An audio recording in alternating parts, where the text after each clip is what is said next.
Oke,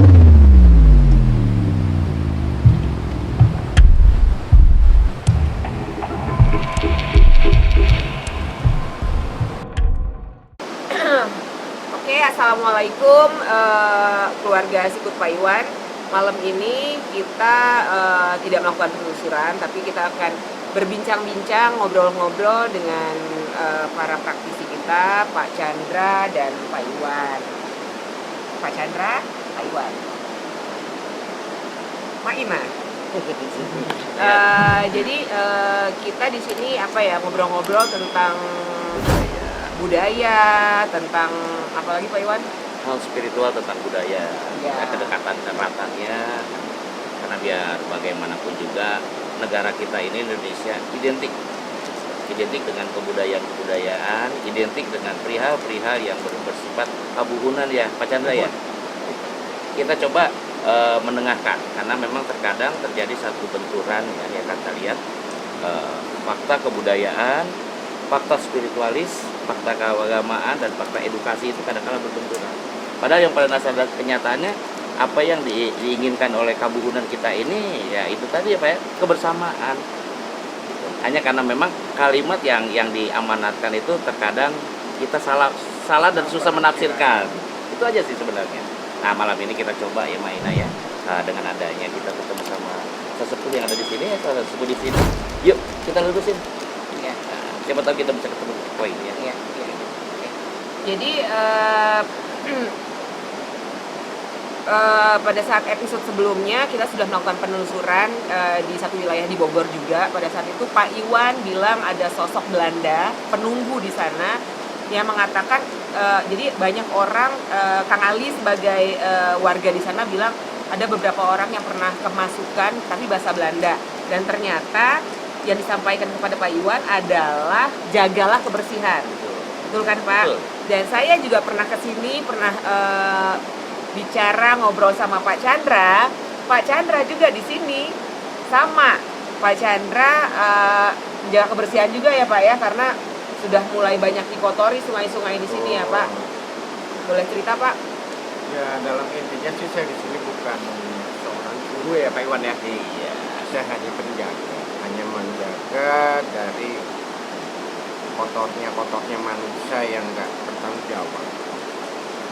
Jadi nggak ada yang apa ya. Kalau saya bilang saya sih, ya inilah saya nggak mau sungai ini kotor, itu aja. Nggak banyak lebar buat saya.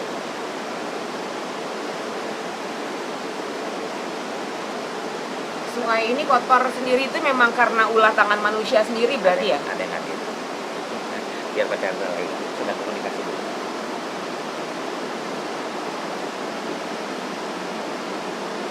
Sampurasi.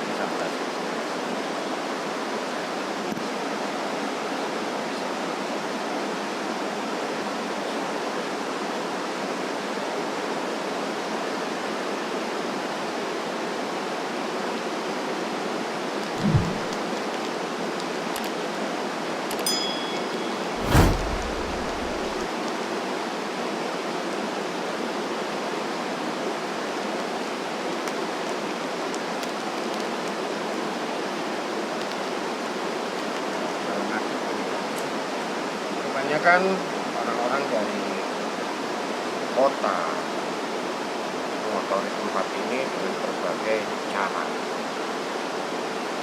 Wah, tempatnya enak, buat mojok buat ya hal-hal yang enggak enggak. Ujung-ujungnya hanyut, terseret air. Kalau bilang air besar, ya, air cuman sebesar mata kaki. Air tidak membesar. Air tidak pernah kencang.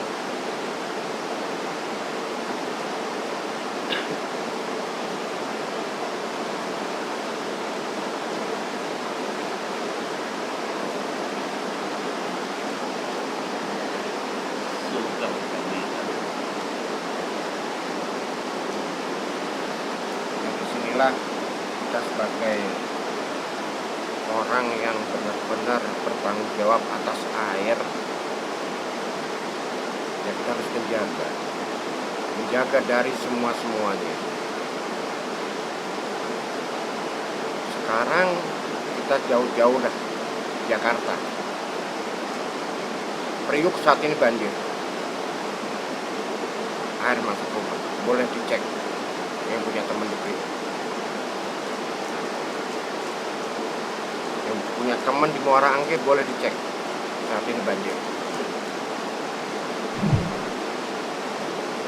Yang disalahkan Bogor, puncak aja aman-aman, airnya kecil.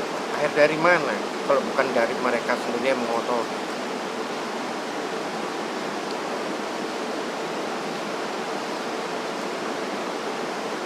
Jadi ya, kita sebagai manusia ya harus saling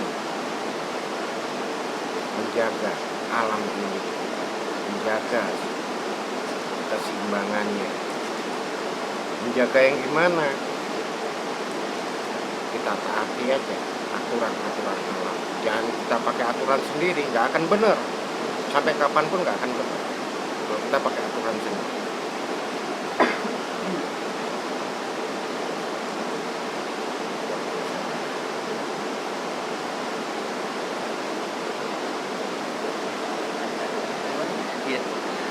Ya, apa yang dikatakan sama Abah Chandra di sini,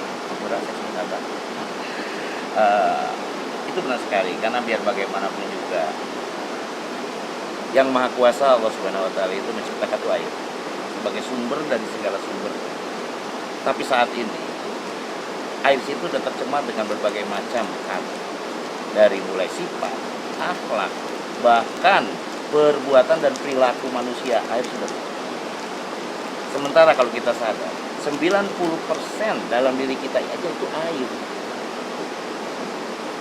90% dalam diri kita itu air. Nah sekarang ini air seperti tidak berharga. Kalau kita bisa lebih dalam lagi, kenapa sih air yang ada di sini selalu menggunakan kalimat ci? Kalau kembalikan kepada budaya yang di luar sana, ci itu artinya apa? Ya, yang disebut hoki, yin dan yang. Ci itu apa? Energi baik. Ya, tanpa kita sadari kebaikan itu kita kotorin. Nah sekarang saatnya mereka menuntut haknya itu ya Bah ya. Nah ketika menuntut haknya katanya apa? Yang disalahin Bogor kirim air mulu katanya lah, yang dari sana yang minta kok. Karena kondisinya sendiri memang tadi sudah disampaikan oleh Abah Chandra bahwa sekarang kita sedang berada di puncak ya. Nggak hujan, air juga nggak hujan ya Pak ya, malah cenderung kering. Jadi ya kalau dibilang Jakarta banjir tadi Abah Chandra bilang banjir di Priuk dan Angke, ya di sini tidak hujan, di sini aman-aman aja, benar-benar kering. Nanti mungkin kita akan jalan sedikit keluar ya, kita lihat kondisinya memang kering, batu-batunya kelihatan. Setidaknya kita urus salam ya.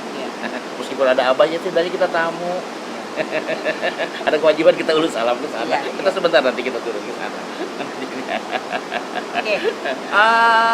Di sini malam ini kami sedang berada di satu lokasi tempuran ya.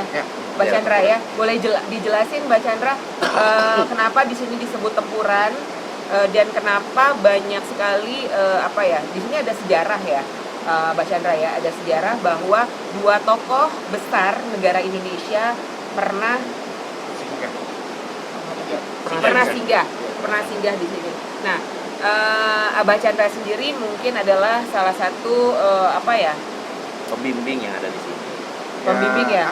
Kalau saya di sini hanya, kalau dibilang pembimbing enggak juga, karena saya bilang tadi saya di sini hanya menjaga alam, keseimbangannya itu yang kita jaga. Bukan Mbak Chandra pada saat waktu itu.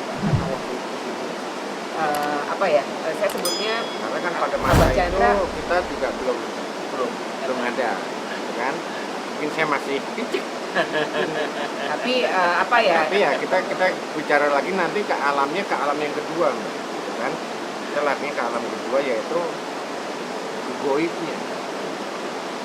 Jadi saya belajar di sini bukan tahu para tokoh-tokoh negara ini datang ke sini dari mana bukan dari sejarah, tidak tertulis di sejarah. Kalau dari masyarakat umum, sedangkan di sini dulu masih hutan belantara. Pada saat Para tokoh-tokoh penting kita besar itu datang ke sini ya, masih hutan belantara ya Pak? Jadi nggak bisa dijelaskan, sulit menjelaskannya sulit. Kenapa mereka sampai datang ke sini ya Pak ya, di hutan belantara Nah, pada iya. saat itu ya? Kayak Pak Soekarno sendiri, Bapak datang, setiap datang beliau duduk di batu latar dari tahun 60-an sampai sekarang batunya pun masih utuh.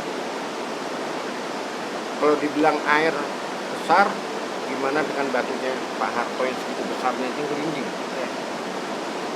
Kenapa batunya Bapak kok tetap utuh, berdiri utuh di posisi semula? Nah, itu saya sebenarnya nggak tahu. Cuman saya belajar dari sana. Banyak sekali orang-orang datang sini, seperti saya bilang tadi, ngotorin gitu. Datang jauh-jauh, niatnya bersihin badan, nggak taunya nyabutin pusaka.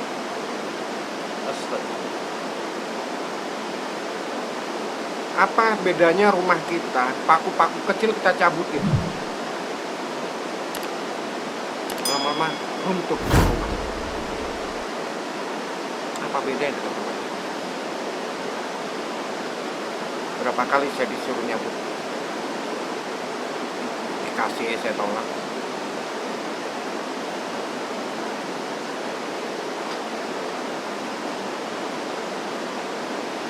Makanya kalau dibilang dua tokoh pertama kali datang ke sini yaitu Pak Karno, Bapak setiap dari istana Bogor, beliau hanya jalan kaki membelah Ciawi. Saksi bisunya sudah teruruk dengan tanah, yaitu gua. Cuman pintu guanya masih ada, yaitu di Katulampa, tapi sudah tertutup dan tinggal pintunya aja. Selalu Bapak setiap mau kesini lewat gua tersebut. Nanti tembusnya Batu Tulis. Jadi Bapak bukan di istana Bogor, Bapak di istana Batu Tulis. Selalu setiap malam Jumat pergi, kalau nggak Jumat Kliwon, Selasa Purnama, Selasa Kliwon Purnama, Bapak selalu. Itu tahun 60-an ya Pak Chandra? Tahun 60. Dan almarhum Pak Karno kesini dengan jalan kaki melalui membelah Ciawi. Membelah Ciawi dari mulut gua. Kalau kita bisa ini seperti tadi yang di Gang pintu 3, pintu gerbangnya di Katulampa. Tapi udah ditutup ya Pak Chandra ya? Tertutup dan bukan dengan pintu air itu. Ya makanya kita sebut ada apa sih sampai beliau ini, sang pembesar negara ini ya, sampai dia mengkorbankan dirinya berjalan kaki kan cukup jauh kalau membelah Ciawi ke sini kan. Logikanya untuk apa sih? Itu untuk bangsa, bukan untuk pribadi. Ya, bukan sebetulnya bukan untuk yang namanya sifatnya untuk yang pribadi kata kriteria. Tapi itu tadi yang tadi Pak Chandra bilang, menstabilkan. Apa yang distabilkan? Wallahualam bishawab, hanya mereka yang tahu ada apa dan mengapanya. Makanya kita sebagai penerus dari perjuangan yang ada ini, sisa-sisa yang ada ini kan. Ya kenapa tidak salah sih? Kenapa kita tidak semua mencoba untuk menghidupkan kembali sejarah ini, mencoba untuk membangkitkan kembali gitu tatanan sejarah ini, gitu kan? Jadi jangan sampai generasi kita selanjutnya tidak tahu lagi apa yang namanya sejarah, dari mana datangnya sejarah, kemana sejarah itu, apa tujuan sejarah itu. Ya seperti tadi udah dijabarkan, Pak Karno datang ke sini, Pak Harto datang ke sini menurut keterangan yang ada di sini kan gitu ya. semuanya itu kan memang untuk kepentingan bangsa. Kalau untuk kepentingan pribadi ngapain mereka capek-capek tapal di tengah hutan? Ya kan? Tentu lagi ke kota dong berbisnis kan begitu. Tapi mereka semua mengerti ya. Mereka semua itu menselaraskan diri mereka Dengan jiwa alam ya, dengan Pak, alam ya. semesta. Gitu. Nah, di sini boleh dibilang betapa indahnya andai seandainya generasi muda sekarang ini gitu kan bisa memahami tentang perkara itu. Bukan berarti mempelajari ya. Kalau mempelajari itu membutuhkan resiko yang besar. Minimal memahami ya, bahwa negara kita ini adalah negara besar yang identik, negara kita besar yang kaya sekali dengan budaya, dengan kulturnya. Tapi kita bisa lihat hanya sebagian kecil yang benar-benar mau datang ke satu tempat seperti tempat yang sekarang ini yang dijaga sama Abah Chandra ya. Tapi mereka kan lebih banyak itu datang ke tempat-tempat yang memang bukan sebenarnya. Dibilang gaji nggak ada gaji. Nah, coba ada mereka mau datang, mereka mempelajari sejarah bangsanya, mereka mempelajari perjalanan bangsanya. Kita lihat pemimpin kok sampai mau-maunya, ya, pemimpin besar, jalan kaki demi menata negara ini, kan begitu, ya. Tapi mereka kan hanya tinggal enak singgah, hura-hura. Tapi mungkin ini juga apa ya Pak, kita ngobrol-ngobrol ya Pak Chandra ya, kita meluruskan nih. Banyak orang mungkin yang mikir bahwa kedua orang besar tokoh negara kita ini, Pak Karno dan Pak Harto, mungkin pada saat itu mereka kesini ada sesuatu yang mereka cari. Mungkin ya Pak ya, mungkin ini sebagai apa ya, saya menyampaikan nih, mungkin ada orang mikir asumsi orang awam mungkin mereka apa ya, kayak apa ya nyebutnya itu kayak minta mungkin materi, mungkin apa gitu Pak. Ini kita meluruskan ya, karena Abah Iwan Abah Chandra sendiri adalah bisa dibilang beliau adalah pelaku yang mengetahui bahwa Pak Karno dan Pak Harto memang pernah datang ke sini gitu loh. Dan tadi juga Pak Iwan sudah menjelaskan bahwa dari ceritanya Abah Chandra ya, Pak Karno dulu membelah dia jalan kaki loh datang ke sini, dan ini jauh gitu loh. Iya. Dan apa ya mungkin Abah Chandra bisa menjelaskan. Ya kalau menurut saya mungkin kalau Bapak datang ke sini jalan kaki dengan melewati bawah tanah gitu ya. Satu, banyak pengejar-pengejarnya yaitu musuh-musuh beliau. Belanda, para komunis yang ingin melenyapkan beliau. Gimana cara beliau jalan? Ya, seperti itu.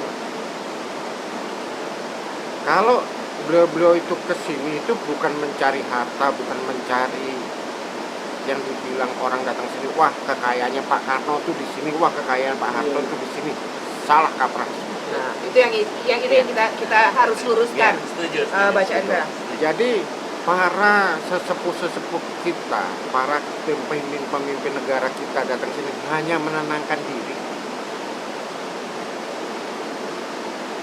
Hanya menenangkan diri buat apa? Ya buat negara ini. Untuk kestabilan. Iya, bukan buat pertapanya Pak Harto sama Pak Karno. Hartanya banyak nih. Kadang-kadang jangan-jangan kunci gerbangnya hartanya Soekarno di sana nih. Waduh, makin jauh aja tuh salah kaprah. Tapi memang kenyataannya memang di sini mungkin obrolan kita malam ini kali Pak Iwan ya, Iya. kita ingin meluruskan itu bahwa betul. apa yang dilakukan Pak Harto dan Pak Karno pada saat itu ya yang tadi sudah disampaikan oleh Abah Chandra dan Pak Iwan gitu loh, mereka itu mungkin di sini menenangkan diri, terus apa ya, kayak back to nature lah ya. Kembali ke alam. Kita datang ke sini juga kayak tenang banget di sini. Iya. Nyaman, gitu. Dan keluarga Siku Pak Iwan juga harus tahu ya, saya datang ke sini sudah untuk yang keberapa kalinya. Dan saya tadi juga sebelum kita mulai record, saya ngobrol sama Pak Abah Chandra dan Pak Iwan, saya bilang saya tuh kepengenan saya tuh kok pengen lagi ke sini, nggak ngapa-ngapain loh. Kita jalan di kum-kum, Mbak. Ya, betul. Dan bisa ngerasain sekalian gitu kan. Apaan itu? Pak? Kum-kum itu mandi tengah malam. Mandi tengah malam. Kan langsung, kenapa emangnya? Langsung dipraktekkan. Apa yang kamu rasa di air, apa yang kamu lihat di dalam air, dalam kondisi mata kamu terpejam. Sama seperti waktu Maina ada di dalam rahim ibu, kan dalam air. Sadar nggak sih kita semua? Kalau kita dalam kandungan itu ada dalam air. Coba rasakan hal itu. Bukan berarti kita mandi kumkum yang tadi bilang Abah Chandra itu, oh untuk aura lah, ya kan? Untuk kejayaan. Salah. Coba kita kembalikan diri kita sadarkan diri kita balikan bahwa kita ini pernah loh direndam di dalam air selama 9 bulan. 9 bulan. Ini baru setengah jam udah nggak kuat. Nah, itu. Mungkin insya Allah nanti saya akan coba ya, saya akan coba ke bawah karena informasi yang saya dapat juga di sungai ini ya, Mbah ya, di Kali Tempuran ini ternyata itu pertempuran yin dan yang ya. Bah, jadi katanya kenapa harus mandinya malam? Karena kan malam udah nggak ada matahari. Jadi kita tidak bisa merasakan panas karena nggak ada matahari. Tapi pada saat kita berendam di dalamnya itu akan berasa katanya ada ion panas dan dingin ya, Bah ya. Nah, dari mana tuh? Dari mana ion. tuh? Loh. Nggak tahu dari mana. Hawa nafsu. Ada ya kan? Jadi selama semua manusia yang masuk ke sana pasti kena. Dikeluarkan Karena hawa nafsu. semua manusia kan punya hawa nafsu ya. Dikeluarkan hawa nafsunya, sifat siriknya, widiknya, dengkinya, ujungnya ini dikeluarkan. Jangan kita tarik lagi. Itu yang disebut junub. Oh, jadi gini Pak ya? Sama aja kayak bayi dalam air ketuban. Bentuk keluar kan bersih, suci. Nah, iya. Jadi sama seperti kayak begini. Betul. Mandi hukum tuh kayak begitu Pak. Betul, hukum dibungkus. Alam yang membungkus. Kita kembalikan lagi ke diri kita lagi. Kita kembali lagi ke awal kita lagi. Dari mana awalan kita? Dari air. Kembali lagi ke air. Kembali lagi kita ke dasar.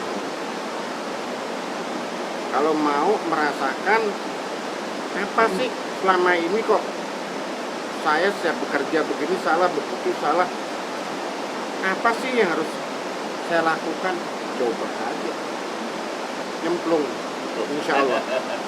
Terjawab sama semua. Allah.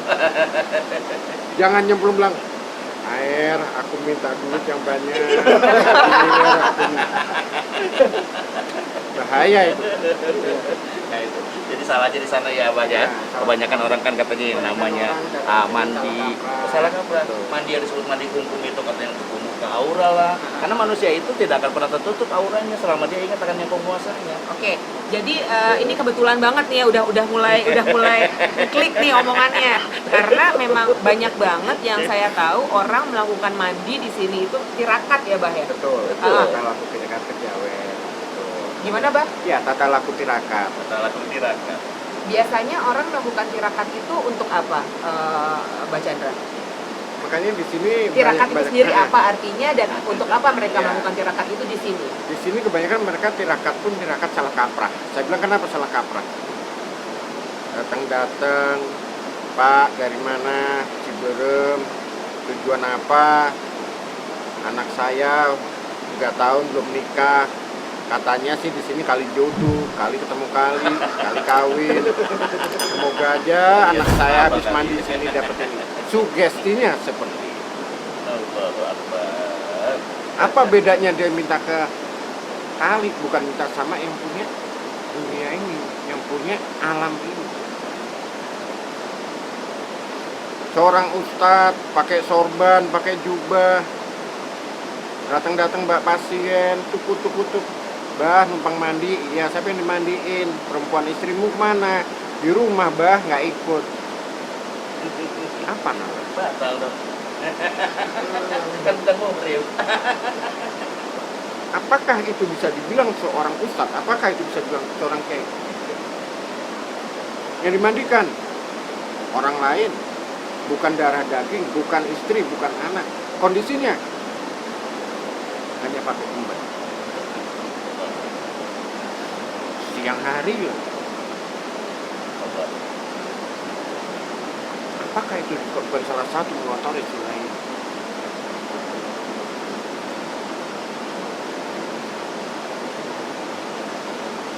Jadi maaf ya kalau daya tangkap saya memang agak kurang. Jadi sebelumnya waktu pada saat sebelum malam ini saya ketemu sama Mbak Chandra, Biasa aja, Nggak, jangan keringetan dulu. Mbak Chandra bilang kan Mbak Chandra. Iya, enggak beneran gue bener-bener bego deh. Mbak Chandra waktu itu bilang saya menjaga tempat ini untuk tetap bersih. Gue pikir jaga kebersihan orang buang sampah sembarangan, tapi ternyata banyak juga orang-orang yang melakukan ya kayak tadi.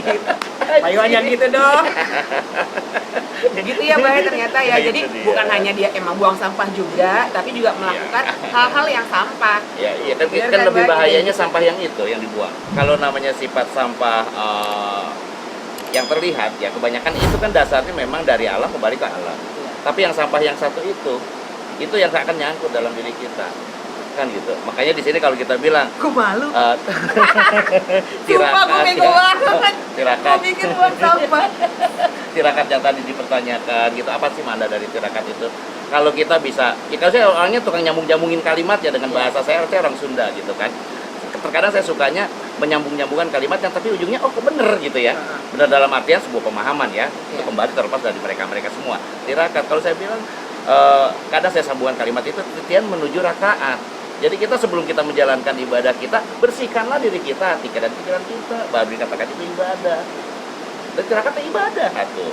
Cuman ini mah lelaku yang disebut mandi, dulu belum ada sumur, makanya banyak kan pendahulu kita mandi bersihnya di sungai. Kenapa sekarang harus dikeramatkan menjadi dikultuskan? Oh, tempat mandi beliau menjadi tempat yang keramat, akhirnya dipakai untuk minta yang nggak jelas, diketawain sama kali juga. Minta kamu sih Allah. Berarti malam ini kita keluarga Sekut Pak Iwan kita menambah ilmu ya. Jadi dua praktisi yang ada di samping kanan dan samping kiri saya sama nih apa ya? Jadi banyak orang salah persepsi jadinya nih karena dulu di sini tempat Pak Harto dan Pak Karno pernah datang ke sini, terus akhirnya apa tadi Bahkan sebelum mereka pun sudah ada zaman kerajaannya. jadinya gini Pak Iwan kan, jadi persepsi orang adalah kayak Pak Iwan bilang tadi, oh berarti kalau misalnya kita mandi ke sini nih Bisa jadi presiden. enggak bukan gitu Pak, mandinya gitu, gue minta duit yang banyak dong, gue minta duit yang gitu kali. Nah itu yang Pas di nongol salah. ada kepala buaya di kantongnya. Itu salah ya Pak Iwan Salah ya. sekali. Kalau kayak gitu kita mandi aja terus tiap hari. Nah, Pak. ya, ngapain kita kerja? Minta duit, Iya, keluar kan, duit. sama kadang Nah, gitu. jadi salah. Makanya saya betah di sini dapat duit banyak. Ya tinggal nyelam aja. Makanya kita di sini berbicara sebagai orang awam ya, Mas, yang nggak Iya. tahu apa-apa. Iya. Makanya semua harus diluruskan kayak begini. Betul. Jadi ada dua sisi ya, yin dan yang lagi nih Betul. ceritanya. Dua praktisi dan ada beberapa orang awam di sini. Maksudnya kita dari sisi awam yang kita tidak mengerti, kita bertanya kepada yang lebih mengerti daripada kami. Insya Allah. Jadi kita juga bisa memberikan apa ya, sama-sama belajar sih. Bukannya kita mau ngajarin juga enggak, tapi kita sama-sama belajar ya Pak Iwan, Mbak Chandra ya. Maksudnya ya. Bertukar pikiran. Iya, bertukar Karena kita pikiran. di sini mewakili juga buat orang awam di luar sana kan, Mas. Jadi mau nggak mau kita harus bertanya di sini. Betul. Karena kan pesan dari yang di sini ini kan pasti dibaca orang banyak. Nah kita mewakili dari orang yang dibaca di luar sana. Ya makanya kan bisa dibilang ya Bah ya, kebanyakan keramat panilasan kabuhunan kita itu semua membawa pesan. Ya. Ketika mereka tuh menyepi, yang tadi dibilang menenangkan diri gitu kan, bukan berarti setelah pupusnya mereka tempat itu menjadi mandraguna dan bisa dipakai untuk apa aja. Justru kalau kita bisa memahaminya hal itu, ketika kita sampai di tempat tersebut, ya kita harus malu bahwasanya para leluhur kita, para kabunan kita, para pemimpin kita datang ke situ itu hanya menyatukan diri mereka dengan alam semesta. Sementara kita mencoba datang ke tempat itu untuk merampas harta dari alam semesta yang tadi dibilang dicabutin. Kalau rambut sampean tak cabutin jadi nopo. Begitu juga. Oke, keluarga Sekut Pak Iwan, malam ini kita ngobrol santai ya dengan Abah Chandra dan Pak Iwan. Kita di sini belajar sejarah kenapa dahulu dua tokoh besar negara Indonesia, Pak Soekarno dan Pak Soeharto datang ke sini. Tadi sudah kita bahas dan kesimpulan yang bisa kita ambil di sini adalah kita datang ke tempat yang katanya tempat tirakat ini, ketemu dengan praktisi, itu sebenarnya apa ya, balik lagi tadi saya sudah ngobrol sama Abah Chandra dan Pak Iwan, praktisi itu sebenarnya juga bukan tempat untuk meminta itu tetap kepada Cuma kuasa. yang maha kuasa. Mungkin Pak Iwan bisa lebih dalam lagi menyimpulkannya, dan Abah Chandra satu-satu dulu. Pak Iwan. Iya, tadi dibilang ya. Jadi memang sih kebanyakan orang yang di luar sana memandang satu situs tempat bersejarah yang memang memiliki cerita tentang masa lalu itu dijadikan sebagai tempat yang keramat. Ya. Dan terkadang di tempat tersebut banyak sekali mereka-mereka itu yang meminta, ya, meminta segala sesuatu hajat yang memang menjadi keinginan mereka. Sementara kalau kita tarik sejarah dalamnya, kenapa sampai leluhur kita, sampai pendahulu-pendahulu kita, baik pada zaman tatanan sejarah kerajaan sampai dengan tatanan sekarang di sejarah kepemimpinan, ya, mereka datang ke tempat itu untuk apa? Apakah hal itu sama? Nah, kalau kita bisa menerapkan kita bisa mendalami tentang hal itu, ternyata kedatangan mereka ke sana itu bahasanya adalah menyatukan dirinya dengan alam dan dengan Sang Pencipta, hanya untuk mencari sebuah jawaban. Jawabannya apa? Perkara apa yang sedang dihadapinya dan bagaimana cara menghadapinya. Nah, kalau ditarik sekarang dalam tatanan keagamaan itu bisa dikatakan istiqoroh, ya. Bisa dikatakan demikian. Menenangkan diri, hanya cukup dengan menenangkan diri, ya, menang dia meraba dirinya, ya. Terus dia merasakan tentang getaran alam, dia mencari dan menarik sebuah keputusan itu dalam kondisi yang memang benar-benar tanpa ada masukan dari manapun selain dia, alam dan Sang Pencipta. Hanya itu. Gitu. Tapi kalau kita tarik lagi sekarang, orang datang ingin naik jabatan, ya, ingin kaya raya, usahanya maju pesat, ingin cantik dan segala rupa. Gitu. Datanglah ke tempat itu, ikut mandi segala rupanya, tirakat segala rupanya, permintaannya ke siapa? Kan gitu. Sementara kalau kita tarik, kecantikan yang paling nisbi itu ada dalam hati. Ketika hati kita cantik, secara otomatis buat kita pun cantik. Kekayaan apabila kita memang ingin kaya, gitu kan, bukan kita mencari ke tempat-tempat yang itu, usaha yang benar, lurus jeung leres, kalau kata orang bilang mah, ya. Lurus itu hati kita, niat kita, leres itu perjalanannya. Bisa, iya, nggak bisa berhasil. Kalau jabatan kita pengen langgeng, ya jangan korupsi, gitu ya. Lebih ke situ. Ya, sebenarnya kalau kita bilang Allah sudah memberikan semua haknya pada kita, tinggal tergantung bagaimana kita mengolahnya.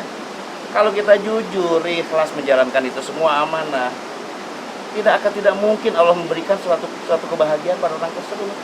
Tapi itu tadi kembali lagi bahwa manusia itu punya sifat sirik, bidik, dengki, ujub, takabur, yang ujung-ujungnya nafsu, ya bah ya.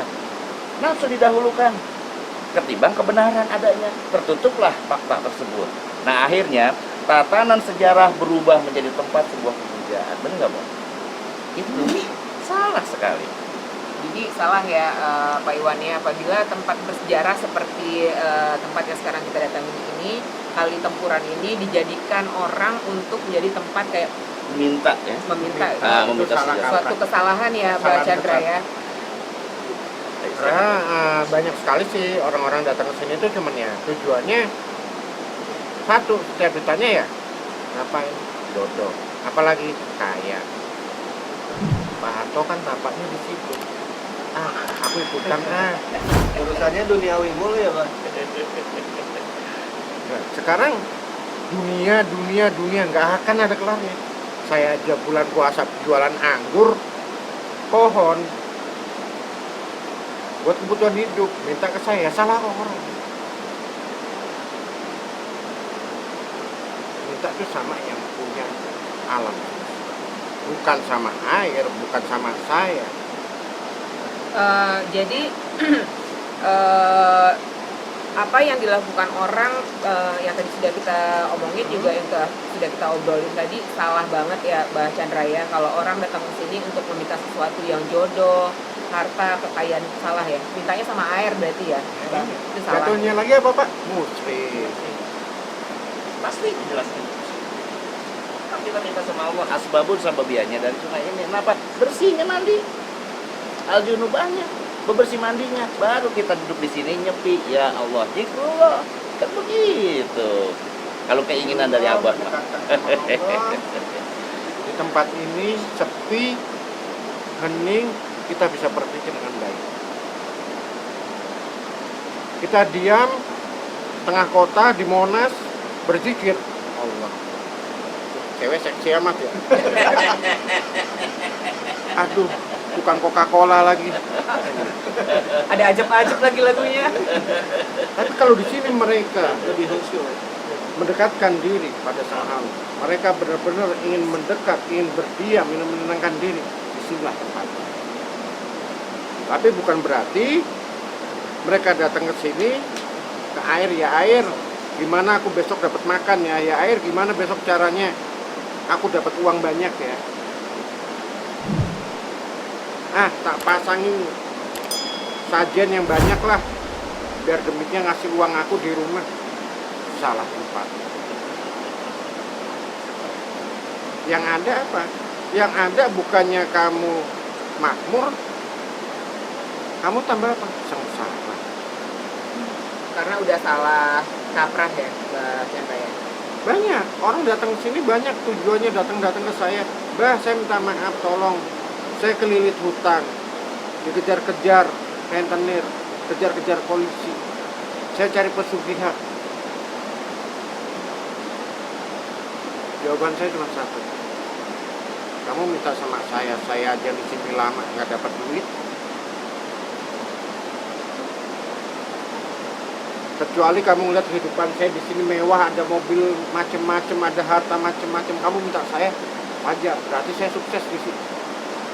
Hidup saya di sini. Kamu minta ke saya. Ya salah kita. Banyak sekali orang datang sini, datang udah bawa sajian, bawa segala macem. Aku cari pesugihan. Ujung-ujungnya apa? Selesai perjalanan. Allahu alam, ada yang hanyut, ada yang pulang dari sini kecelakaan. Bukan kita doakan, ada yang perjalanan hidupnya dia sendiri yang bikin dia susah. Kuping buat mendengar, mata buat melihat, hati buat merasa. Kuping mendengarkan yang baik, yang buruk dan itu. Mata melihat kenyataan di alam semesta. Hati merasa. Rasa apa? Merasakan semua. Mau matamu terpejam seperti apapun, hatimu tidak akan. Dia tetap bisa merasa. Mbak ini enak orangnya. Dari sudut pandang mata ini. Tapi batin berkata, enggak. Orang ini. Kembalikan lagi ke otak untuk berpikir. Berdiam diri, mengheningkan, mendengar. Apa jawaban? Kata hati, enggak, dia baik. Kata mati, enggak, dia baik. Saya melihat. Beradu dia di dalam. Berperang dia di dalam. Ujung-ujungnya kembali lagi. Selek, baru dia dapat jawaban. Oh iya ya, ternyata aku hanya melihat dia dari sudut mata saja, sudut pandang saya. Saya tidak melihatnya dari hati. Itulah keselarasan.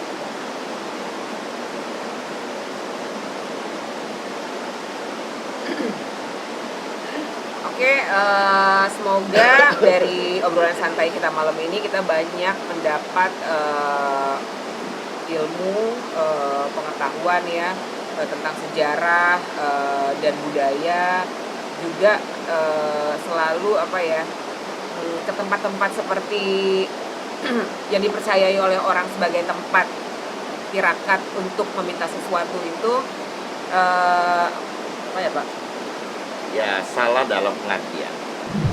Kembali lagi ya, bahwa kenapa tempat tersebut menjadi sebuah tempat yang wingit, tempat yang menjadi keramat, karena tadi punya cerita itu yang berkembangnya akhirnya tempat tersebut mendapatkan gelar keramat.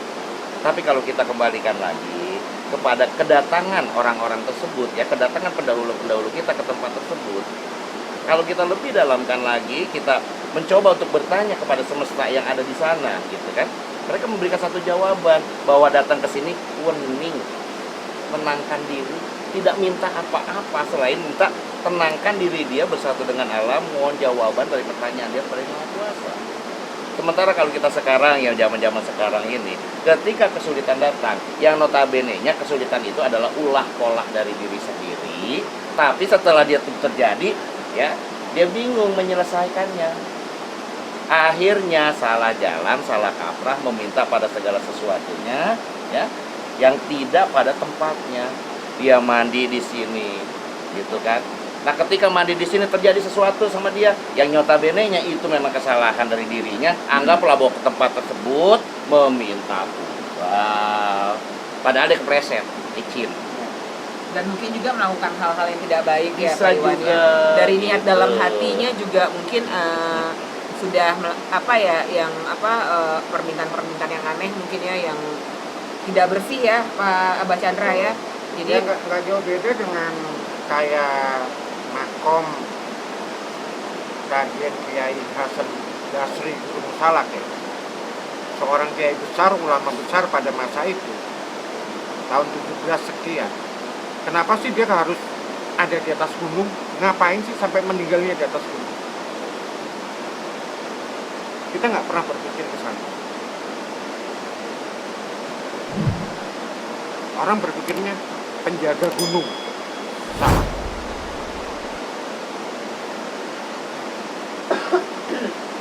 Beliau hanya menyepi, menyendiri, menenangkan, dan tadi kembali lagi kestabilan. Setelah stabil, dia kembali kepada Yang Pencipta. Karena di sana ada tempat beliau sebenarnya. Di mana? Di gunung? Bukan. Yang Maha Kuasa. Cuman caranya itu dengan yang benar. Asal dia sepi, kembali kepada sepi, dan berbalik kepada yang sepi. Kan semuanya hening. Dalam kandungan kita hening. Apa kita mendengar pingat-pingat suara the best, suara rocks? Kan enggak. Kan semua dalam kesendirian. Kayaknya harus ke depan. Ketika kita lahir pun kita dalam kondisi sepi, makanya kenapa disarankan diazankan kalau orang secara muslim kan gitu ya. Tidak diperlihatkan apapun juga, makanya bayi lahir dalam kondisi yang terpejam karena dia malas melihat dunia. Kalau bisa dia balik lagi katanya.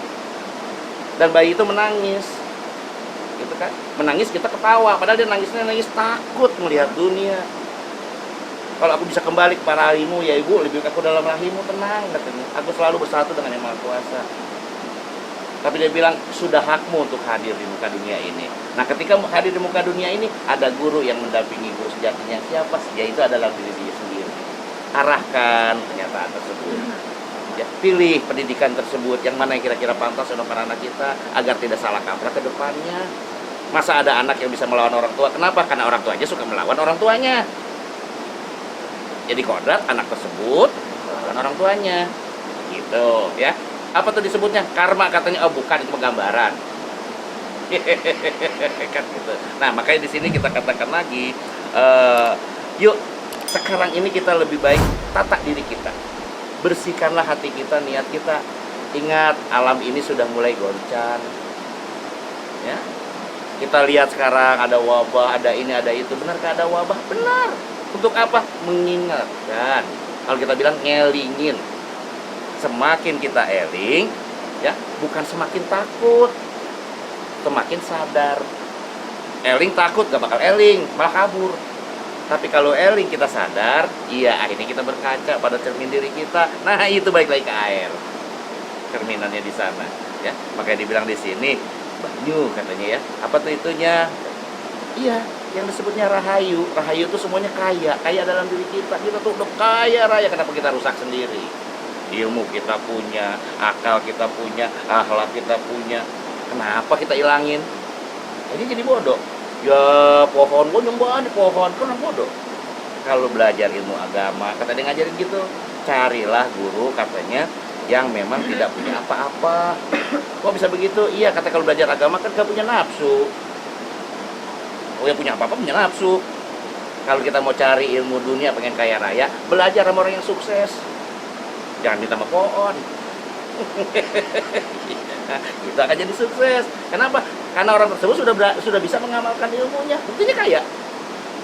Nah, kalau kita ingin menyatukan diri kita dengan alam semesta, yuk datanglah dan carilah siapa diri kita sebenarnya, agar hidup kita tidak sombong ya, Bah. Percuma kita hidup sombong juga kalau cuma sekedar numpang di muka dunia ini. Lah, bukan punya kita. Jadi manusia itu kan diberi akal, sehat, pikiran, jadi berpikir secara logika. Jangan terlalu mengada-ngada bagaimana. Jangan menambah-nambahkan tempat-tempat seperti ini. Dulu leluhur kita datang ke sini, pendahulu kita seperti ini. Kan kasihan yang menata tempat ini. Oh, kita datang tempat ke Mbah Chandra, katanya Mbah Chandra dianggap dukun. Padahal kalau kita bilang, ya Allah, beliau menjaga tatanan yang ada di sini, kebersihan yang ada di sini. Orang minta ke sini atau hal baik, kata Pak Chandra. Saya malah pas tanggung jawab. Kalau terjadi segala sesuatu, tapi kan orang bilang dulu tuh, ya saya minta ke sana ada siapa? Oh, Mbah Chandra. Orang menganggapnya akan kasihan. Ya, jadi Gitu. keluarga Siku Pak Iwan di sini Abah Chandra bisa dibilang menjaga tempat ini ya, Bah ya, menjaga tempat ini untuk kebersihan Iya. dalam arti kebersihan kita, tetap menjaga kebersihan, tidak membuang sampah segala macam, dan hati itu yang harus kita jaga. Mak, kalau Juga- boleh saya nambahkan, Mak, maaf ya, Mak ya, daripada kita sebut Abah Chandra ini sebagai penjaga, gimana kalau kita sebut beliau ini adalah pengemban amanah, Mak? Karena memang turun temurun sampai sekarang jatuh ke beliau, jadi pengemban amanah. Pengemban amanah. Iya, Lebih iya, kayaknya iya. lebih pas deh. Iya, iya. Ya. Jadi Abah Chandra sebagai pengemban amanah di tempat ini, Tempat kita ini. bantu Abah Chandra untuk menjaga hati kita, menjaga tangan jahil kita untuk buang sampah sembarangan, perilaku kita di dalam lingkungan dimanapun kita berada sih sebenarnya. Dan ingat ya, tadi Abah Chandra juga bilang buat orang-orang yang suka mengambil pusaka-pusaka, itu ibaratnya kalau misalnya kita punya rumah, pakunya kita ambilin, lama-lama rumah kita bakal rontok.